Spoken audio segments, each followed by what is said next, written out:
We're learning more about why Toronto police failed to notify the province's police watchdog following the assault of a black teenager by an off-duty officer. Now, yesterday, the police force apologized for this, and today Dafonte Miller and his lawyers say that apology made things worse, alleging a cover-up.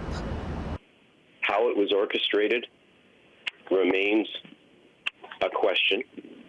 That the chief is able to claim ignorance as a defense is obvious. The Office of the Independent Police Review Director has completed one of 3 reports, this one following a complaint against then Toronto Police Chief Mark Saunders for failing to notify the Special Investigations Unit when off-duty police constable Michael Theriault assaulted Dafonte Miller back in 2016, accusing him of trying to steal from vehicles in the Whitby neighborhood. The 12-page report notes that it was actually Miller's lawyers who notified the SIU. The real question is, how could that kind of violence be wrought on a member of the public and be literally kept away from investigators? According to the OIPRD report released by Julian Faulkner today, 2 TPS inspectors made the decision not to alert SIU, saying Theriault was off duty and conducting a citizen's arrest. Yesterday, Toronto's new interim police chief apologized for not calling the SIU. We made the wrong decision that night. As a result of that decision, trust has been broken between the police, Dafonte Miller, and the broader community. Faulkner's complaints included a number of allegations against Toronto and Durham police officers, including Saunders not notifying the SIU because he was protecting Constable Theriault from criminal charges. The report states the then police chief wasn't involved in the decision and was kept in the dark, finding out 5 months later. And that's what OIPRD says. He misapprehends the law.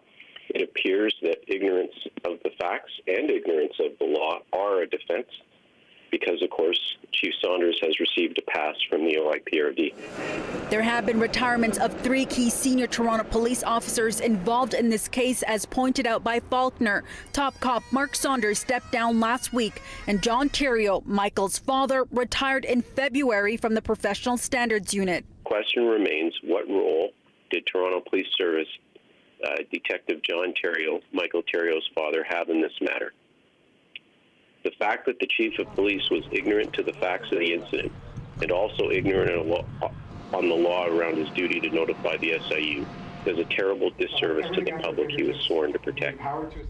Miller, who has launched a civil suit, was not present for today's teleconference but commented through his lawyers. Part of a statement reading, quote, "I believe that true accountability comes from professionals owning up to their mistakes. I have never heard from former Chief Saunders. Until yesterday morning, minutes before he went public, I had never heard of interim Chief Raymer. Sadly, this does nothing to build bridges. They're simply making it worse for me and my family."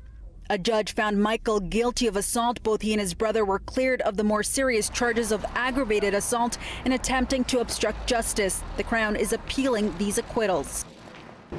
Toronto Police Health City News, they stand by comments made by Chief Raymer yesterday, not offering any further comments on the allegations made today, as a number of investigations reviewing this case are still underway. At Toronto Police Headquarters, I'm Faiza Amin for City News.